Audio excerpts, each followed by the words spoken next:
Okay, welcome back to Pacific Legends. Unleashed. Ooh, what's going on there?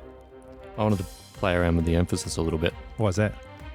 Well, I don't know. I think we made it clear really early on that we were taking things off the leash, but people seem to just get stuck on the leash part of the name, so I wanted to remind them that we're unleashed. Yeah, we don't try and control things. No, we couldn't if we wanted to. That's not what our lessons are about. We take some facts and we just run with them. Yeah. Sometimes in the right direction. Yep. This is show 5. Show 5. It's episode 14. Huge. Yeah. It's been a while since we've been in the studio, isn't it? Yeah, I've been stopped in the street a little bit lately. People saying, what are you doing? When are you going to release the next episode? Why do you even hang out with Dan? Yeah. A lot of questions. Yeah, that's fair. My reply, though, to the clamouring public generally, I say, first of all, Dan's not even that bad. Thank you. And second of all, that. we don't owe you anything. That's right. Yeah. So our first episode, when do you reckon that came out? 29th of August last year. Oh, yeah. I've done my research before getting on the show and recording. That's a first. Yeah, so that's 10 months ago. So 10 we're months. churning these episodes out at 1.4 per month. Nice. That's a good... In the midst of all of that, I'm raising a family. Yeah. I'm trying to teach over 100 kids that aren't my own. Mate. I don't really know what you're doing, but you're doing it, though. I'm spending all that time researching, clearly. Yeah. What have you been doing since? Well, I could go on about this the whole episode if you want, but... We might need to fill some time. I can't even remember when the last episode was, but I think I got so revved up by the Edmund Hillary series that I decided to go over to Nepal. Oh, yeah? To cheeky little jaunt. Answer that great unanswered questions. Do Yetis exist? Yeah. I can confirm that they don't. Right. I mean, there was one you stage... didn't find one. There was one stage that we were pretty sure we saw one, but turns out it was like a mob of tar. Okay. On closer inspection, so... Well, yeah, imagine we ruled how that many out. Other people have fallen to the tar's trap. Yeah. Once you kind of like move a bit closer to the animals, you realise that it's not a huge monster. It's just a normal goat. Yeah, mountain goat. But I must say the yaks are impressive. Did you go to the Rotorua Valley? Yep. Because that's the hotbed. No, we went to the Langtang Valley. Oh, well, that's not even a serious attempt to find one then. But I think between that and Everest Base Camp, I can now confirm that Yetis don't exist. It's just a myth, a cultural myth. Yeah, right. So, I mean, much like our show, which is a bit of a cultural myth. It does go missing for large periods of time. We're back. We're back. And we're fired up. Yep. And I like how you said that a lot of our followers have been stopping you in the street, because I've had a lot of followers give me lots of feedback, especially the female followers saying, when are you going to do a podcast on a female? We've had enough of all this mansplaining and all these men doing stuff in history. When are we going to hear about the woman? Yeah. Speaking of women, yes, I ran into one. Did you? Recently. How was that? Did you know how to act, or? I just try and maintain eye contact. Yeah. Yeah. I don't really know what to do with my hands. I just try and stay still. Yeah. Your heart rate was through the roof. Yeah. No, working at, lovely public servant, working at the local library here. Yes. And scan the library card. My name pops up. And $10,000 worth of late fees, was it? Something like that, yeah. No, but my fame preceded me, and so she went ahead and cleared those late fees for me. So that's sort of the level of celebrity that we've ascended to. Well, it's great to finally feel like the podcast is paying off, isn't it? Yeah, we only got into it for the money. Yeah. Which is why we put so much time and effort. That's good, because I think I've got a book from the library that was due about 3 years ago. So do you ever feel like we're rambling? Well, there's some other feedback that I've been getting from a lot of listeners. Is there's a bit of rambling involved, but we said we take it off the leash. That includes rambling. We ramble off the leash, don't we? Anyway, why don't you introduce our topic for this podcast? Yeah, so we are focused today on a pioneer of aviation, somebody that broke boundaries, took things off the leash by climbing into a cockpit that she wasn't allowed to be in. Okay. Society told her no. Yeah. You can't do that. Society was pretty Get your silly girly body out of that plane. It's only for men. Yeah, it's a manly plane, built by men, for men. Yeah. Manly man. Yeah. Today we're talking about Amelia Earhart. Yeah, good. And then you're going to ramble on about the Kiwi version. Yeah, well, since it's Pacific Legends Unleashed, I'd like to include a Kiwi, Jean Batten, who was did a very similar things, similar records in aviation. Operating at similar times. Yeah. So it'd be good to hear about what these pioneering women have achieved in their life, wouldn't it? Yeah. Well, I'll kick us off then. Amelia Earhart. Please do. Guess when she was born. Relative to William Bligh. Probably like 130 years later. 108 years after Bligh was dragged up on deck in his little nightie. Yeah. With his bum in the wind. Mm-hmm. So she was born in 1897. And nice. Turn of the century. Her dad was a lawyer. And her mum was the somewhat pampered daughter of a judge. So it's not really a rags to riches story. No, riches to riches. Well, a little bit like that. But like I've alluded to at the same time, she did, sort of have to overcome odds that were stacked against her. Yes. And quite often had to fight against a man, often in a literal sense. Okay.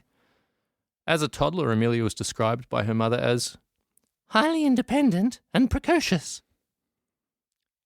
Sorry? Yeah. She crawled early. Amelia, not her mum. Yeah. She walked early. She smiled early even. That's a good sign of someone that's going to do things with their life. It's a funny thing when you have kids and you've got those milestones. Yeah, your parents said you smiled when you were 14, first time. First and last. Yeah, I haven't seen a smile from you in this episode.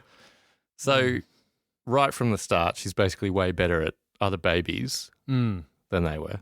She's way better at stuff than them. How old did you say before she walked? 6 months. I don't know. Don't get into the details of it. Oh, sorry. Yeah. No, I think she crawled at 5 months. That's what I remember reading. I don't know about the walking part. Ah, yeah, sure. But she did walk at some point. Yeah, nice.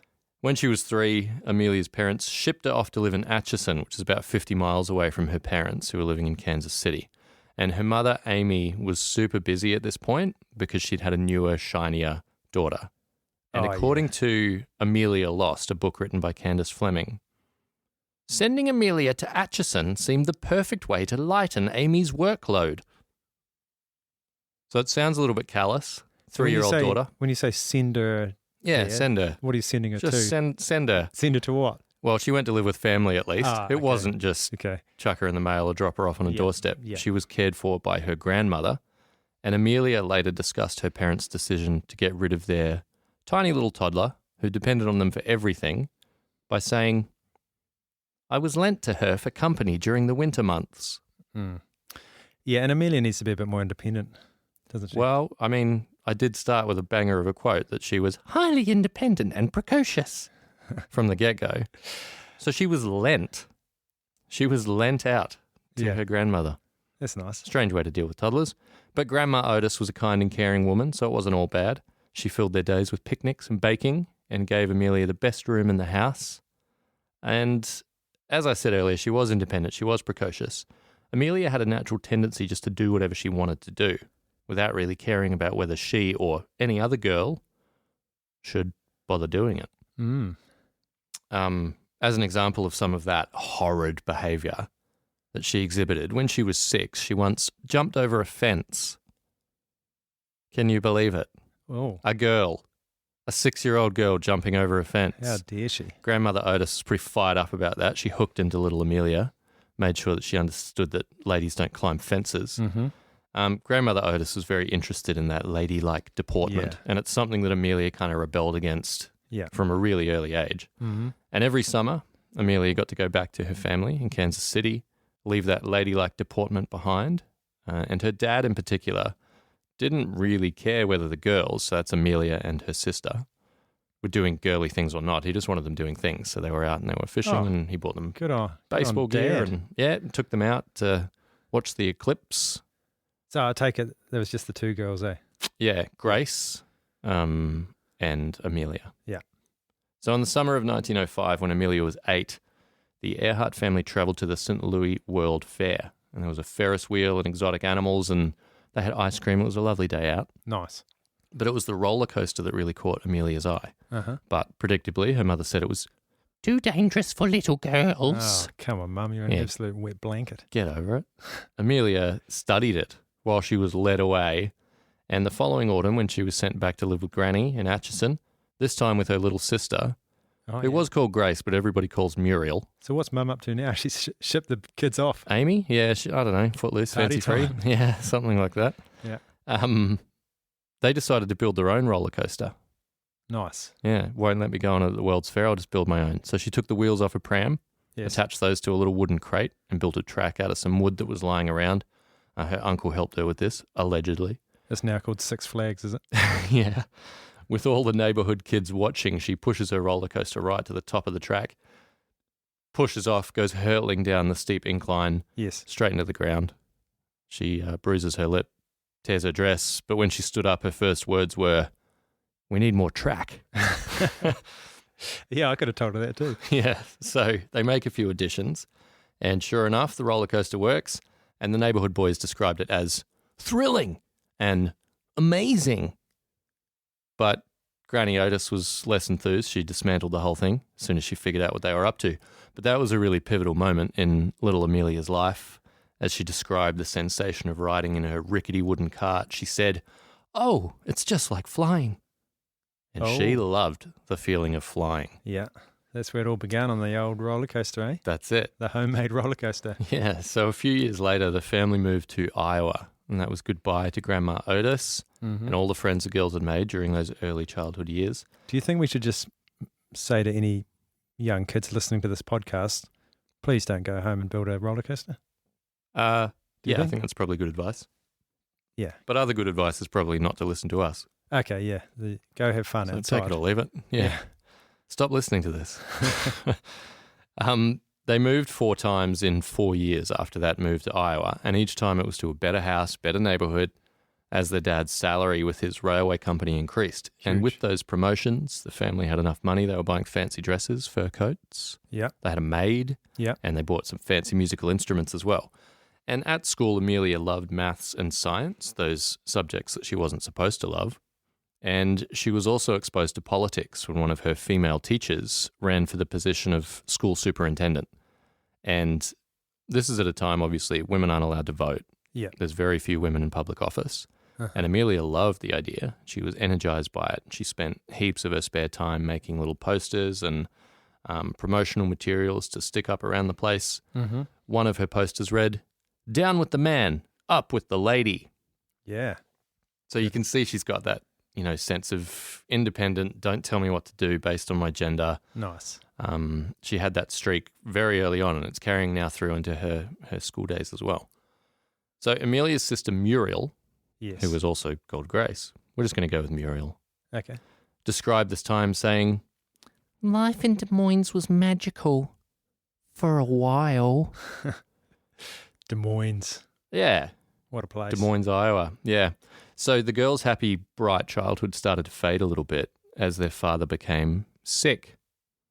Oh. And by sick, I mean he started to drink himself into oblivion. Oh, yeah. He had been sober. Good way to go. Yeah, and he did have such a good life and good relationship with his kids. So, previously he would come home early from work. He'd clock out early, get home and play Cowboys and Indians with Amelia and Muriel and all the neighborhood kids. But now the girls would be kind of helping him out of his car as he staggered up the porch steps and... Alcohol unleashed. Yeah, pretty much. And a bit of threatening violence unleashed. They would listen for his footsteps from inside, and they could tell if it was a quick sort of brisk pace. Then they would run and greet him at the door, but if it was that mean slow... he's sober? Yeah, that slow shambling... Slower, steaming pace. They would just go to bed. Oh, yeah. That's a bit sad, isn't it? Yeah, they'd just go there straight away. And they're trying to hide their dad's sickness during that time. So they didn't want the community to know. They had this relatively good reputation and they had the nice house and all of the fancy clothes. They certainly looked the part. So they were trying to keep it under wraps. And it's at this same time, really, that their father's alcoholism spiraling, that the one and only Grandma Otis died. Oh. Much like Cook. Not in a similar way, to be honest. Yeah, there's a lot of death in this podcast. Yeah, I mean, history is marked by death for the most part. True. Yeah. True. She left behind nearly $500,000 though, which would be about $10 million US today. Mate, what sort of business was she running? She was a fancy lady about town. Oh, yeah. Old money, you reckon? Oh, kind of. She was well respected for her career as well, but then had just, done good things with it. And she looked after herself and her estate. Yeah. So 1/4 of that money would have gone to Granny Otis's daughter. That's Amelia's mum, Amy. But Granny was a little bit too concerned about her son-in-law's drinking. And a few months before she passed away, she changed the will, saying all of that money is going to be held in a trust fund for 15 years or until Edwin, the dad, died. Cook. Mate, Edwin probably had that lined up for some... That's a fair bit of pressure. For some bottles of beer. Yeah, imagine reading that. Yeah, he'll be gutted. The worst part is that lots of people did read it because the Atchison Globe published the conditions of the will for everybody to read. Why? For fun. I don't know, stir the pot. Same reason anyone posts anything these days. Imagine the family dynamics after that. It was early clickbait. So the whole family basically is humiliated by that. And it got worse. Later that year, Edwin was found drunk and asleep at his desk.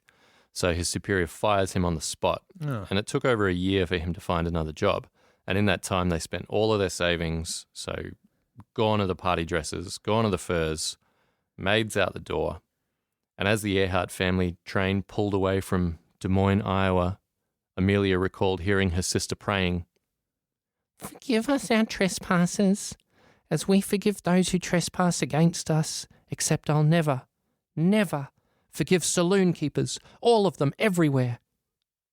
What, for letting her dad get drunk? Yeah, I think she's passing a bit of the responsibility off her father. Nothing to do with my dad. Yeah, it's not. They I can't believe you drink that. Why did you do this to my dad?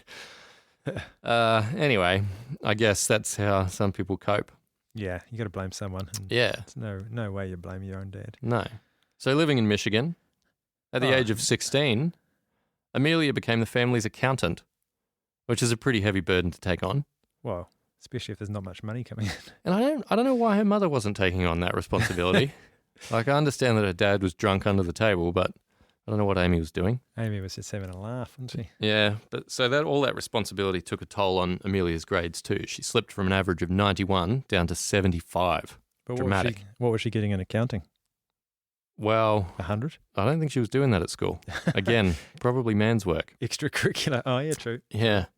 So a year later in 1914, her dad, after years of neglecting his family and watching his career just spiral down the toilet, he took steps to improve things by inventing a new job and lying to everyone he loved.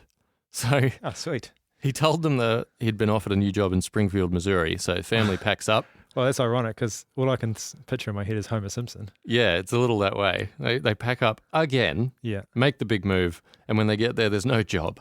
And you can understand the confusion. Oh, he made that up, eh? Well, I read a couple of different things. So the first was that he completely made it up, that he was just so desperate to win back, like the respect of his wife primarily. Yeah. Their relationship was so strained and she had no respect for him. Yeah. So in a desperate throw of the dice, he makes up this job. So I read that, but I also read that he was supposed to be replacing someone who retired, but then that retiree rethought it and went, no, I want to keep my job. And so they turned up and then they were like, sorry. Yeah. So with all their positions. Yeah, with everything they had, which it sounds a little far-fetched for them to commit and for the company to commit to hiring someone and then go, haha. That seems like a rough deal. Yeah. Prank. Yeah. So I don't know. But Amelia's mum was done, regardless of the reality. She was done with Edwin. Done with Edwin for the moment. And the family split. So the girls moved to Chicago, so Amy and the daughters, and their dad moved to the pub. No. He wanted to maximize his appeal and win his wife back. So he moved back home to live with his sister. That's, yeah. Everyone, well played. That's tried and true. Like a moth to a flame, Amy came running back. Yeah. No, that's not true. They stayed in Chicago, and Amelia went to the best school in the city, the Windy City. Yep. As some people call it. Yeah. Ever been to Chicago? No, but Me I hear either. the wind comes ripping off the lake. Yeah. So who am I to argue with that?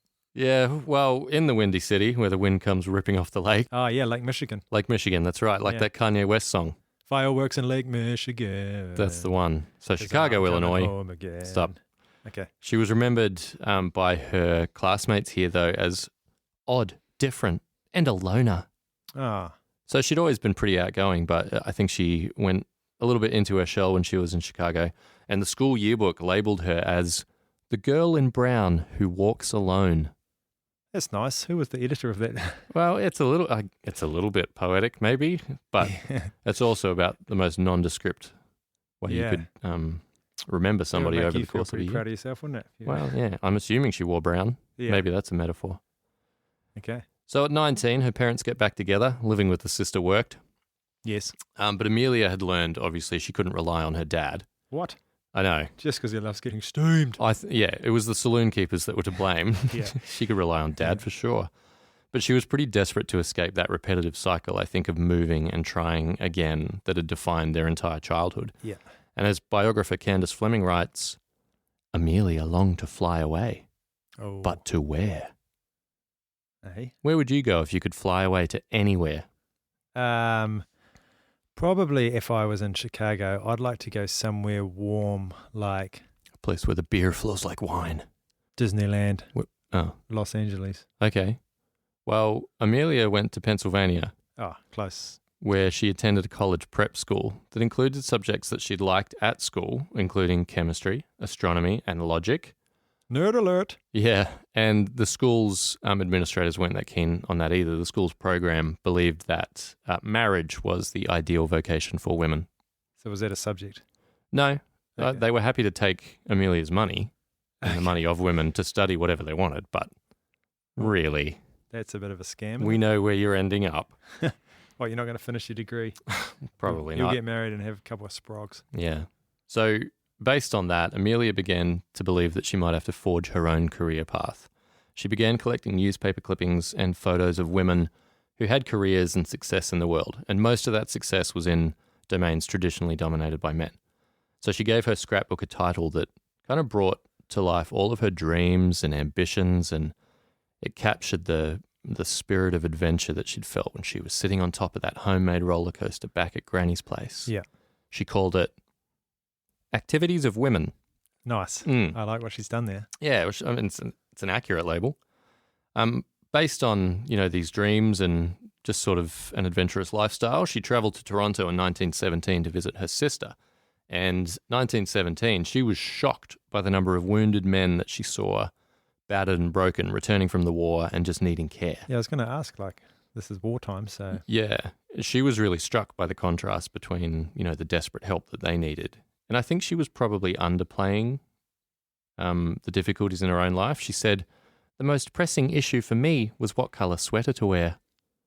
But I think she'd had a little bit of difficulty in her life. Surely it was brown. Yeah, probably. Good call. Yeah, which shade of brown should I wear today?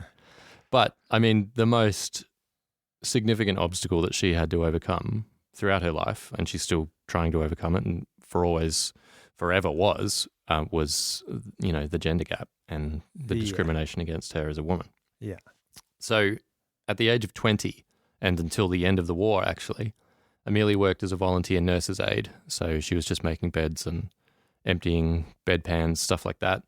Yeah. And as she later said, did anything and everything to bring a little merry sunshine to the wounded men. Oh, that's nice. Very altruistic. And when she wasn't carrying those steaming bowls of urine around, she liked to ride horses at the edge of the city. Nice. And the place where she would ride them was right near the Canadian Flying School. She found the planes beautiful and thrilling. And for the first time in her life, well, at least since the roller coaster, she felt an irrepressible urge to fly. Oh, huge. She asked around to get permission to go up in a plane, but was denied everywhere she went. She said that not even a general's wife could get permission. So she was a little nobody carrying around a pot of piss. You keep coming back to that. Is it an important part of her life? I don't know. It's just a nice image that I want to leave. Was it in the biography that you read, or have you just No, I don't even think she worked as a nurse's aide. I just wanted to talk about it. Okay. Yeah, we've all got urges. She needed to change her focus, though. She wasn't allowed to go up in a plane with somebody based on everyone she'd asked. So instead, she got to know the pilots. And she listened to their stories of intense battles and wild storms and just flying through chaos, and later recalled, my imagination soared as high as their aircraft. Oh. Which I think she's embellished a little bit for dramatic effect later on. Yeah, nice. So one afternoon, with a friend in tow, Amelia went to the Toronto Fair. With a urinal, with a backpack full of urine. Which would have stunk. It would have stunk, absolutely. I mean, Toronto's not it's all right. It's a pretty stinky place. I was talking about the urine. But I was saying she probably could have masked it. Oh, yeah, fair. Yeah. Anyway, she was also surrounded by people, hot, sweaty event at the Toronto Fair. But they're Canadians. They're super polite. And yeah, they would have just ignored it. Oot and a boot. Yeah, they would have just ignored it completely. Yeah. So at this Toronto Fair, there was an exhibition of stunt flying. So trying to get the best view possible, Amelia pushes her way, grabbing her friend, into the center of the field. And it was here that her life's course was kind of determined. She later said, "The pilot was bored," which, if he was stunt flying, I don't think he was bored. The pilot was, for some reason now I'm using an American accent. Okay. Yeah. The pilot was bored. He looped and rolled and spun and finished his little bag of tricks, and there was nothing left to do but watch the people on the ground running as he swooped close to them. That's when he saw us in the clearing. He dove. Just poor grammar. I remember the mingled fear and pleasure that surged over me as I watched that small plane at the top of its earthward swoop. I did not understand at the time, but I believe that little red airplane said something to me as it swished by. Yes, what did it say? Okay. Yeah, I don't know. And she's a bit cagey on the details. It was a conversation just for them. Yeah. It's like at the end of Lost in Translation when Bill Murray and Scarlett Johansson sort of whisper to each other and you never know what they say. Yeah, who knows? It's like that. Okay. But it was a plane speaking to her. She was inspired. Yeah, I don't think she meant it literally. With a shriek, her friend ran off. This plane's bearing down on them. Amelia stood rooted to the spot, though, waving her hands at the pilot with a big dorky grin on her face, probably dressed in brown, stinking piss. Okay, I reckon we could probably leave that there. Or should we continue with it? I don't know. Anyway. Sorry, I'm going to leash it. It's been a while. We've lost our edge, haven't we? No, I'm leashing it. Are you putting it back on the leash? Yeah. Good. So she gets to California, and within days, she goes to her first air meet. So regardless of people's proclivities with meat, flying was booming on the West Coast at this time. New airfields are opening pretty much every week. There were 20 of them in LA. It's a serious question. So yeah. Passenger travel, we're talking. No, this is people in small planes. Okay. So we're still not like flying from LA to San Francisco? No, I'll go into that in a moment. Oh, good. But at this point, it's basically just recreational aircraft where people are just flying for the thrill of it. Single person, two person, biplanes. Yeah, people were doing stuff like wing walking. So it was that kind of stunt atmosphere. Yeah. And I mean, in this plane Amelia goes up in, 3 people go up in this one. So 2 people on the wings? No. But she turns to her dad after seeing some of this wing walking, and her dad's absolutely her dad's on the ground. She whips out the pot just to collect. Her dad's sober. Let's bring it back. Her dad's now sober. Turns to her dad. He's not steamed. No. Okay. He looks at her with steely, clear eyes. Yeah. He's sober. He's actually practicing law again at this point. Oh, sweet. Yeah. And clearly all the saloon owners have kept him at bay. Yeah. No, she says to her dad, I think I'd like to fly. She's getting more and more American every time. Now she's from Georgia now. Imagine what she's going to be like by the end of the episode. And her voice has deepened because she's getting old. Her voice is broken. Her dad went off to ask a young pilot, pointed out by Amelia, how long it took to learn how to fly.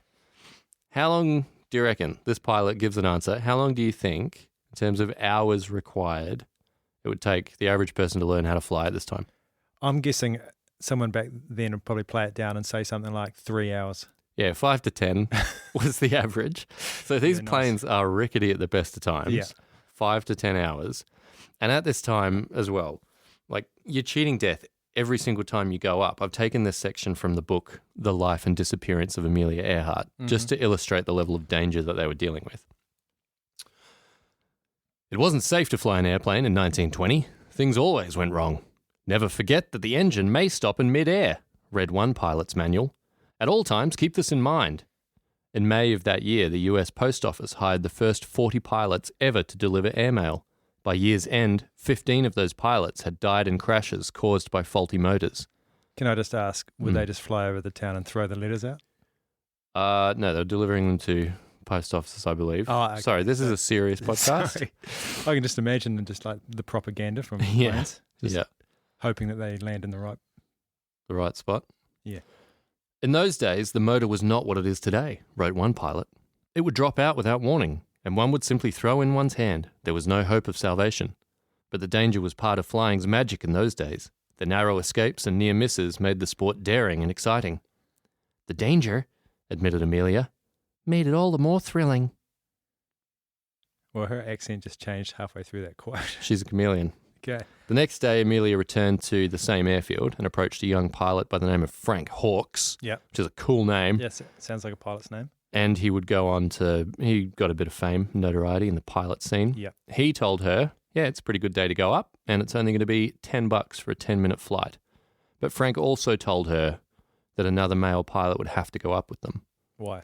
Amelia said, I understood instantly. I was a girl, a nervous lady. I might jump out. So apparently Frank and the other pilot were kind of grinning to each other as they agreed to take her up. And she told the pilot she wasn't afraid, but as if they were listening to a silly girly voice that changed accent partway through. How old is she right now? She's like 19, 20? Yeah. They're not going to listen to that. So she stopped caring, though, as the plane left the runway and they began to climb. And in an instant, she said she could see the ocean and the Hollywood Hills from up above. Nice. But then she got scared, jumped out of the plane, and to this day, no one has found her body. And it's one of the great mysteries of aviation. Yeah. I always wondered what happened to her. Yeah. There's so many conspiracy theories. Yeah. I heard one that she tried to fly around the world, but I haven't heard that one. Okay. I'm pretty sure it was just she crashed into the Hollywood sign. So no one's found her. No. Like, she must be somewhere in California. Yeah. Well, she's probably dead by now, if she survived, which some theories say that she did. Okay. Yeah. What, landing on a haystack? Possibly. Okay. No one interviewed those pilots? Who? No, that's the end of the first little slice of Amelia Earhart's life. Okay. No one does really know where she died or how. Yeah. But she did actually land from that sightseeing. Yeah, I thought you made that bit up. Yeah. Yeah. So, but I'm guessing that really inspired her to become she got up in the plane, loved it, decided I want to be I want to do more than carry pots of. I want to be a pioneer in aviation. Yeah, pretty much. Yeah. Cool. So Jean Batten. Wow. Let me tell you a little bit about Jean Batten, New Zealand's version of Amelia Earhart, or vice versa. No. Maybe Amelia Earhart wants to be like Jean Batten. Yeah. Who was born first, I wonder? Well, let me tell you that because Jean Batten was born in Rotorua. Oh, yeah? In 1909. Right, so Amelia Earhart's born first. Yeah, so we've got a copycat here. I reckon Jean Batten lived longer, though. Yeah. Yeah, I think she might have. Let me just rip through her life a little bit quicker than you might have been moving with Amelia. Okay. So in 1913, she was born in 1909, right? In 1913, she moved to Auckland with her parents and two older brothers. In 1917, her dad, who probably didn't get steamed as often as... Oh, no one got Amelia's steamed dad. as much as Edwin. He was a dentist, and he volunteered to join the New Zealand Expeditionary Force Okay. as a dentist. Right. Oh. No, I think he's just a normal soldier. He went to the Western Front, and if anyone knows anything about the Western Front, it wasn't a good time. No. He came back. The meat grinder. He was probably a bit shaken up by the whole experience. Bit of shell shock, as they called it. And because of that, when he came back from the war, the parents' relationship kind of started to fall apart. Yeah. Constantly quarrelled, and by 1920, the parents had separated. So Jean she was really tight with her mum. So she's 11. Yeah, her dad's basically out of the picture. And she went off to school. And it was quite interesting listening to your chat about Amelia because in a lot of ways, Jean's very similar. She had a reputation as being a loner, a highly intelligent, solitary person at school. What colour clothes did she wear? Didn't say. Okay. But let's just assume. Yeah, I think we can. I'm seeing a lot of brown. Yeah. Soon after her 15th birthday in 1924, she went off to a secretarial school where she began to study piano and ballet. That sounds about right. That's the kind of thing she should be doing. And she was looking at performing professionally in both of those things. So obviously she's got a bit of skill. She's got a bit of talent, right? Mm-hmm. She got taken by the whole aviation thing, probably because of some of the things that were being done by Amelia Earhart in the 1920s. Because suddenly there was this big thing where long-distance flights were happening. In 1929, Jean Batten took a holiday with her mum to Sydney. She's 20. Yes. And it's there that she met this famous Australian aviator called Charles Kingford Smith. Mm-hmm. And he took her for a flight in his plane, which was a tri-motor. 3 motors. That's what I'm assuming. Yeah. His plane was called the Southern Cross. So Charles Kingford Smith was really famous because in 1927 he flew around Australia in less than 11 days, like around the whole thing. What, like around the coast? Yeah. Okay. And then... How many days? 11. Yeah, okay. So I don't know what he was doing. Yeah. But... Flying slowly? Yeah. In 1928, the following year, he flew from California to Brisbane. When worlds collide. Mate, amazing. Her mother, who she was very close with, encouraged Jean Batten to become a pilot, and she was the one that arranged this meeting with Charles Kingford Smith. Yeah.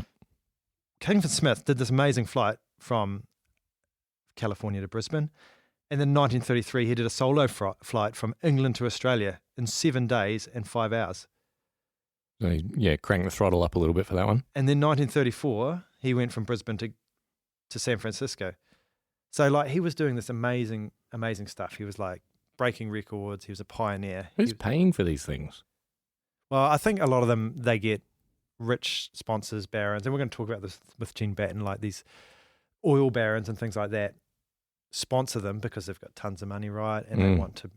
Bit of prestige. Yeah, they get their name mentioned, etc., etc. Guess who I'm sponsoring? Yeah. Good people at Ryman Healthcare are probably saying that. Yeah, they are. An interesting thing about Kingford Smith is that he actually he disappeared on a flight from London to Australia while he's passing over Calcutta. Oh, yeah? India. So the two were presumed lost, never found. What? He was passing over a major population centre? Yeah. And the plane just gone? Yeah. No, we didn't see anything.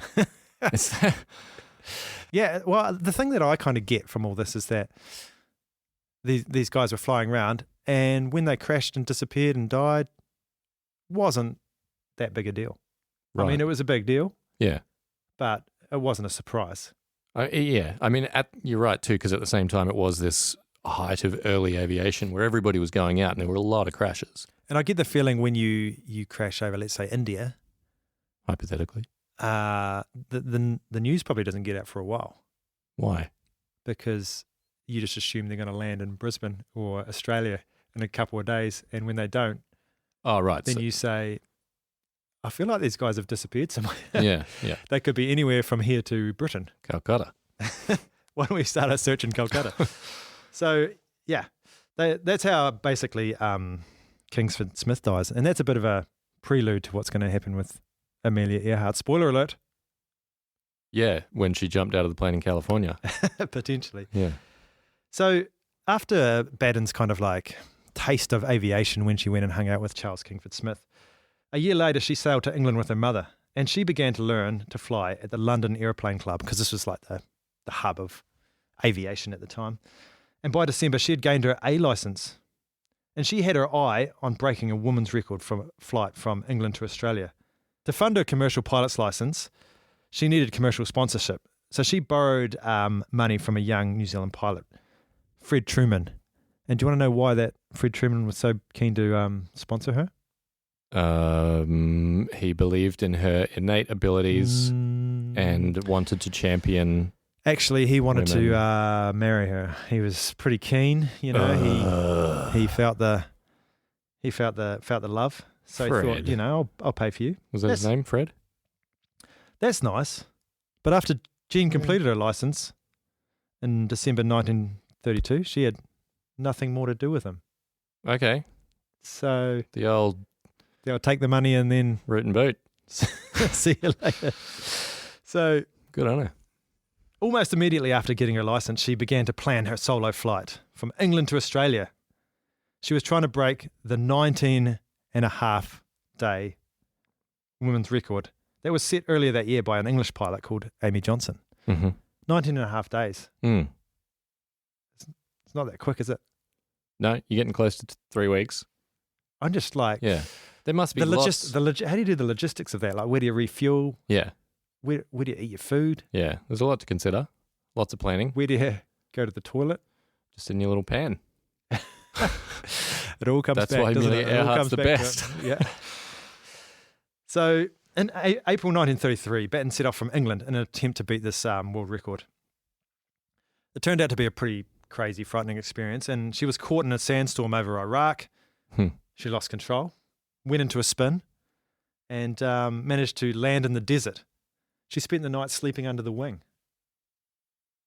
The next day, obviously, she was able to take off again after the storm had cleared. Oh, right. She had another sandstorm and was forced down again. On resuming her flight... She had another sandstorm? No, don't be silly. She suffered engine failure. Okay. Due to all the the aircraft sand. trying to land near Karachi, but miraculously she was able to get out uninjured. Nice. No worries. What a weapon. Yeah. Back in London, I don't know how she got back there, hitchhiking. Yep. She obviously couldn't fly back. Details, doesn't matter. Anyway, back in London, her and her mother were living in this kind of dodgy accommodation. Yeah. Jean, by this stage, had picked up another rich boyfriend. Yep. In the aviation world, and he had kind of supplied her with the planes, and she was hoping that now that she'd destroyed her last one, that he would buy her another plane. When he refused to get her another one, she ended the relationship. Yeah. Kind of picking up a bit of a pattern here, eh? She knows her worth. Yeah. But luckily, in the meantime, she'd turned to the Castrol Oil Company. Charles Wakefield was impressed by her grit and glamour. Oh. And he agreed to sponsor her, and he bought her a second-hand gypsy moth for £240. Wow, big spender. That's a good price, eh? Yeah. Meanwhile, while this was happening, she was now engaged to London stockbroker Edward Walter. Man, she's a real socialite for somebody who was at school very sort of reclusive and inward. Well, she gets around, yeah. I reckon she's wearing all sorts of colours these days. Especially if there's some sort of benefit for her. Yeah. So anyway, she's got a new plane. She's got a gypsy moth. She sets off in 1934 on a second attempt to fly to Australia and break the record. Unfortunately, this also ended in disaster. Sandstorm. On the outskirts of Rome, Darude. She ran out of fuel. Amateur's mistake, really, isn't it? Yeah, you should sort of plan for that. And then while she was in the dark, she flew into a bunch of radio masts. Once again... Is an A license the worst kind of license or something? Once again, she survived. She crash-landed, but she almost cut her lip off. In rage? Like as she just got out and crashing the plane. Right, okay. Yeah. It's pretty lucky, isn't it? Because she's going to need those lips if she's going to keep getting plane sponsorship. Anyway, she refused to give up. Classic New Zealand. Grit. Yeah, grit and determination. Yeah. She got the gypsy moth repaired. Grit and glamour really does sum her up. She's using the glamour effectively and then demonstrating grit. Oh, it's the Kiwi way. Yeah. So she got the gypsy moth that probably had both wings ripped off by the masts. And she got it repaired and she flew it back to England. Then her fiancé, Walter, she borrowed some wings from his plane to put on her gypsy moth. And after 2 days later, she was ready to go again. Third crack going to Australia. Yep. It's like she never learns. So much grit. This time, she made it to Darwin. Okay. 14 days. Success. 22 hours later, shattering Amy Johnson's world record by 4 days. Well, did Amy Johnson also make it to Darwin or did she fly to Hobart? Well, if you're going to fly to Australia, you might as well go to the closest point. Yeah, Darwin makes sense. You'd think so. Yeah. And overnight, world celebrity, Boomfa. Wow. So, like I said before, at the time, all of this kind of pioneering aviation records, big news. So she's become a massive deal. And does she immediately drop Walter?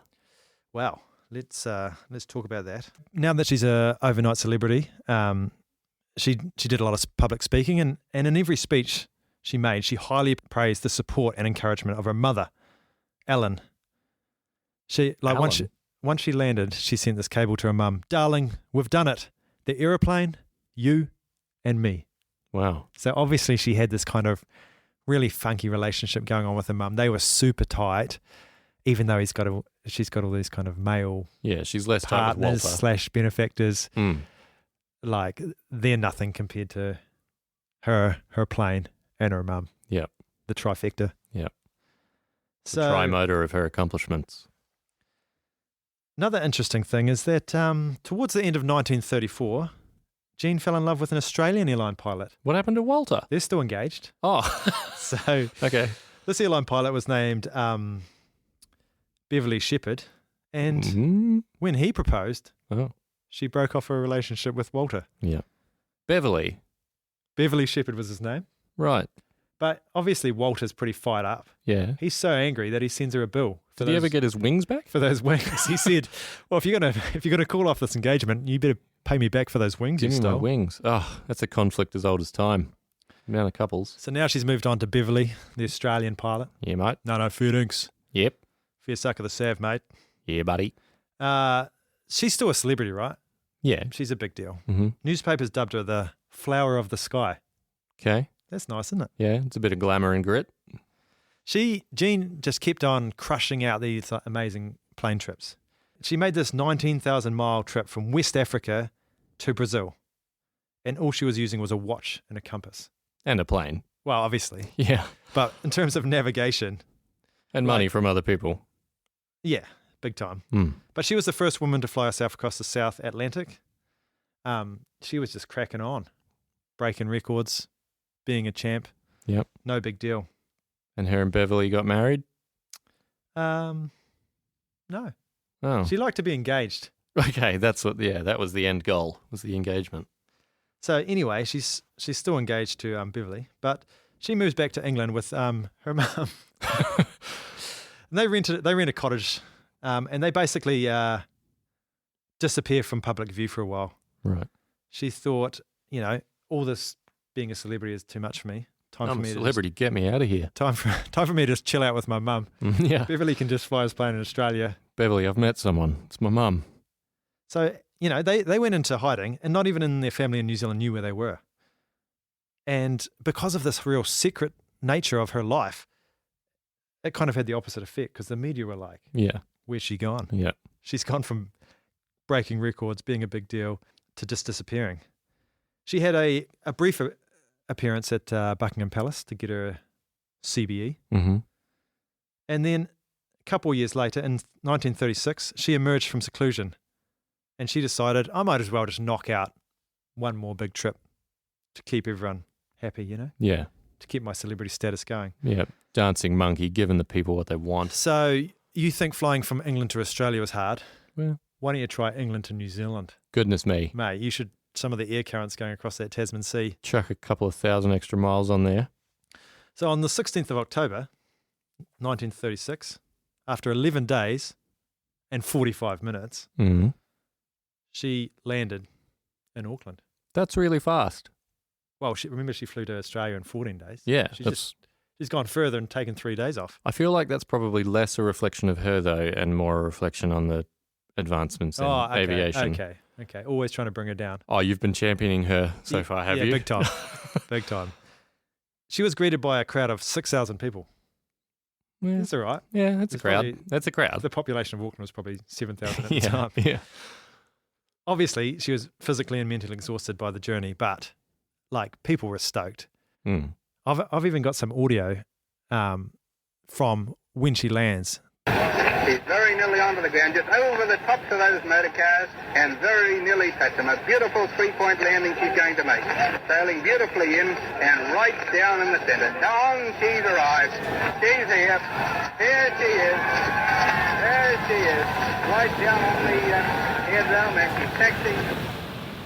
I was able to fly through from England to New Zealand in the fastest time in the history of the world, and also to make the fastest flight ever between the two dominions, Australia and New Zealand. Well, I don't need to add how pleased I am to see you all here to greet me. And I think I can say without doubt, this is the very greatest moment of my life.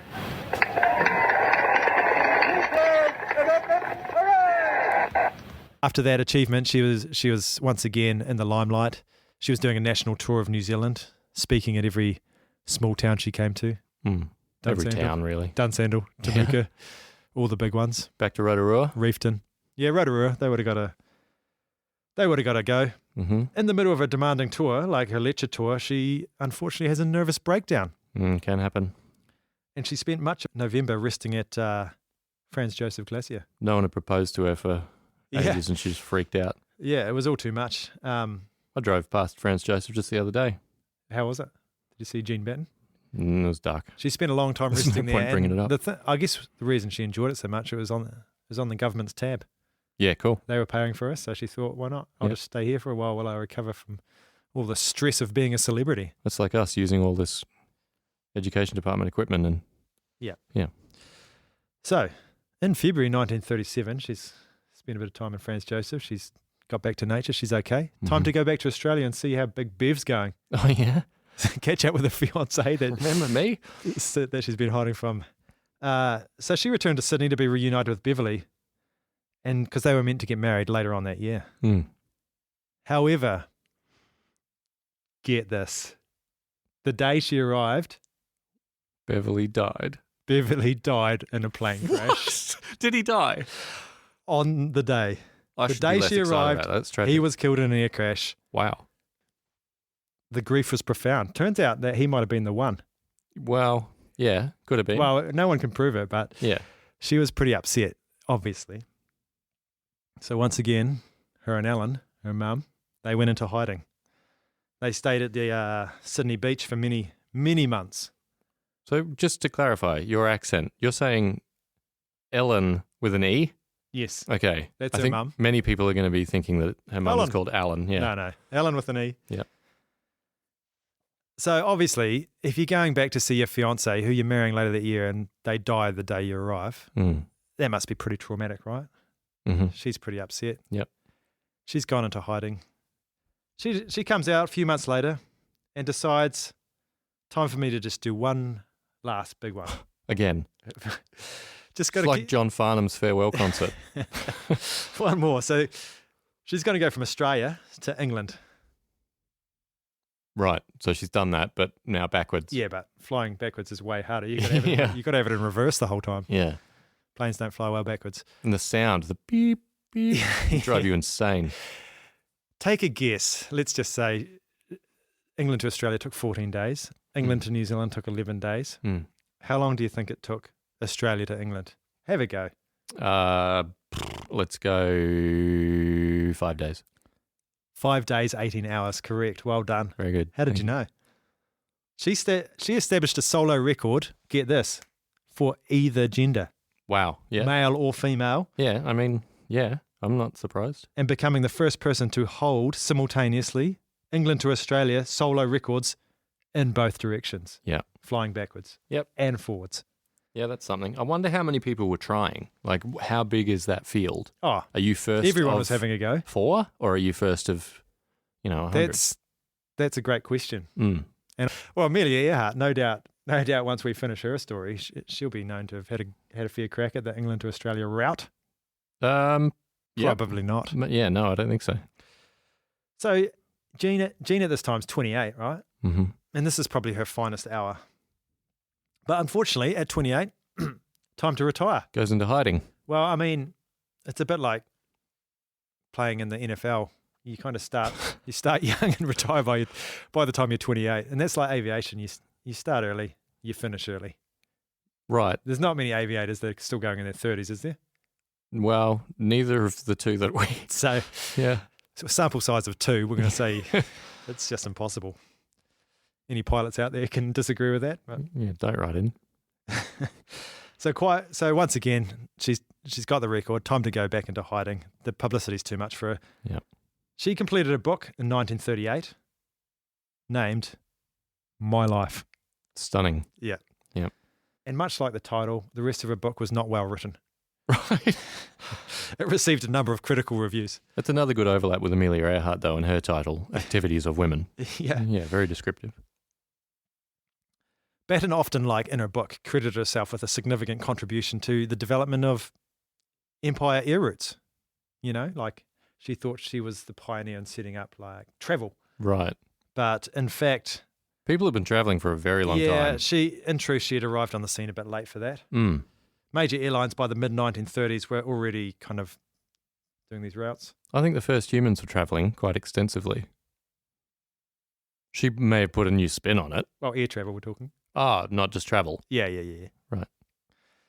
What she could genuinely claim, though, is that she created a heightened interest in air transport. She was a great promoter. Mm-hmm. It got people excited about flying, especially in Australia and New Zealand. You know, obviously Amelia Earhart's doing amazing stuff for America. The Yanks. Yeah, but well, Jean Batten going missing all the time. That would have driven the news cycle, you know? They love that stuff, don't they? Yeah. Back in England, Jean and Ellen, female Ellen, her mum, they resumed their close interdependent life, and they moved about from one secret address to another. Jean embarked on lecture tours every now and again, and she was in Sweden one time when she was rumoured to have an affair with a count. Mm-hmm. How good. Yep. This is shortly before war broke out in 1939, just before World War II. She received special permission to fly her gull, her plane, back through German airspace. Well, one last flight. In 1939. Right, so the Germans gave her permission. Yeah. Do you know who I am? Yeah. I'm from New Zealand. Yeah, so Hitler was like, yeah, just go through there on your gull, no worries. All good, Jean. Jean Batten, during the war, didn't fly. She offered her services and said, look, I'll fly my gull around. But this was refused. And when she knew she couldn't fly, she refused to join the auxiliary. The gull was requisitioned by the RAF, and Jean ended up being an ambulance driver. Right, you can't fly it, but someone else can. Classic. Yeah, after a few months as an ambulance driver, she spent 3 years working on the assembly line of a munitions factory. Right. Yeah, imagine that. For the Germans? No, this is in Dorset. Right, just because she, her she got allegiances have flipped and flopped a little. She also spent a bit of time raising money for the war effort, going around doing lectures. Obviously, she had a bit of celebrity. Mm-hmm. She was well known. She was probably used to public speaking by then. And she fell in love again with an RAF bomber pilot, which was identified in her unpublished memoirs. I feel like they were published at some point. Well, they must have been. But that, once again, planned to marry, and he was killed on a mission over Europe. She's lucked out a bit in terms of love, isn't she? I mean, lucked out, is that the bad one? Or is that the good one? No, she's lucked out. Lucked in would be the good one. No one says lucked in. Well, I coined that phrase right now. Right. Lucked in, lucked out. So, I mean, she burnt a few bridges at the start, but I think the guy she actually loved taken from her, crashed and burned. Yeah, literally. I would, if that were me, I would go into hiding. Yeah, it's back into hiding time. Another fiance, another fiance's gone. Let's skip ahead to 1946. Jean and Ellen went to live in Jamaica. Yeah. Trade And London for then- Jamaica. Not a whole lot happens there. 1953, they return to England and they do a nomadic tour of Europe that lasts 7 years. So they're just on the move. Yeah. Ladies of leisure. So the interesting thing about Jean Batten is she became very famous. She was like a pioneer. She broke a whole bunch of records. Flower of the sky. She was happy enough to go on all of these lecture tours. I mean, obviously it caused her a whole lot of stress. Mm. But then she just decided to disappear and live a nomadic life. Right. So it wasn't until 1960 where they decided to finally settle, her and her mother. And they bought a villa in a small Spanish village near Malaga. And they lived there for 6 years until 1965. Mm-hmm. I'm getting the feeling that she's over New Zealand. Yeah. She's Europe's for me, eh? Yeah. She kind of just did a one-way flight from Australia to England and decided, in record time, she's like, I have to get out of here. I've had enough of flying. Yeah. But they then went to move to Tenerife Oh, yeah? with her mum. And they obviously loved it so much that her mother said, I never want to leave this place. They're picking good spots. Yeah. And then in 1966, Alan dies. Not in a plane crash, but in Jean's arms. Ah. She was 89 at the time, so we're going to say that one's natural. Yeah, okay. Her most important things in her life was her plane and her mum. Her plane's gone. Yeah. And now her mum's gone. Obviously, what's she going to do now? Go into hiding? She's become ill with grief. Right. Yeah. Friends suspected at this time that she was in a bit of financial distress because she was living such a kind of like solitary, basic life. Yeah, because I mean, yeah, she was super famous, but also how much money do you get as a woman who's got flying records, like aviation records? So and 46 was her last. People were really worried, how's she even surviving? So they kind of petitioned Robert Muldoon, Prime Minister at the time, and he immediately arranged a state pension. Turns out she actually had like £100,000 stored away in her bank account, so she was fine. Right. No doubt she would have tucked into that New Zealand pension because it's so good. Oh, the Kiwi dollar. Anyway, still 1982, she's back on Tenerife with her mother's bones, and she decides to sell her apartment. And then she flies to the Spanish island of Mallorca, where she buys another apartment and lives out her final years. She knew where the good spots were, though, eh? Yeah, stunning. And this is probably before all these places were like popular. Yeah. So she's a trendsetter. Trailblazer. For the last 5 years of her life, her whereabouts remained a massive mystery. And in September 1987, the truth emerged that she had actually died in Mallorca 5 years earlier, aged 73. Oh, wow. Get this. Oh. She was on a daily walk. She got bitten by a dog. And the wound became septic, spreading infection into her lungs. She was at the small hotel, but she refused to let the staff help her. They said, we need to get you a doctor. You're like super sick. She was not having a bar of that. She's like, I'm fine. I'm from New Zealand. Yeah. And she ended up dying of pulmonary abscesses. Man, that's one of those real transitions where you grow up as a young girl in Rotorua. Never in your wildest dreams would you imagine dying in Mallorca from a dog bite. And for 5 years, no one's even known that you were dead. Yeah, that's so far removed from her. It says here it was a result of a bureaucratic bungle that the New Zealand government and her relatives never found out for 5 years. Well, was it also due to all of her hiding? Yeah, that must have played a role. In January 1983, they found out she'd been buried anonymously in a pauper's mass grave in Mallorca. Right. The dog just buried her. Yeah. He just scraped a bit of dirt over her bones. Nothing special. No big state funeral. Yeah. Not even a headstone. Just the mass grave. Yeah. Well, I do want to say that, she's an absolute machine. She was fearless. She took huge risks. And she flew in, obviously, crazy weather conditions, flying through sandstorms. Like we said, she landed in these crazy storms. She got up, just kept going. And the amount of time she kept at it, amazing. A lot of grit. Exceptionally accomplished navigator. Like, one of the things they said was the hardest thing about aviation back then, especially if you're flying solo, is how do you navigate? Because there's none of the technology that we have these days, and she was amazing at it using a compass. So yeah, big ups to her. I think she's an absolute champion and a pioneer. And every woman who was, doing anything at that time was swimming upstream the whole time. It was she had constant to overcome barriers. all of that stuff going on as well. Yeah. So big ups to Jean Batten. So in our next episode, I suppose I'll carry on the story of Amelia Earhart. Why don't you wrap that up? Yeah. Amelia Earhart. Yeah, and then we'll see what else happens. Another episode of Pacific Legends Unleashed.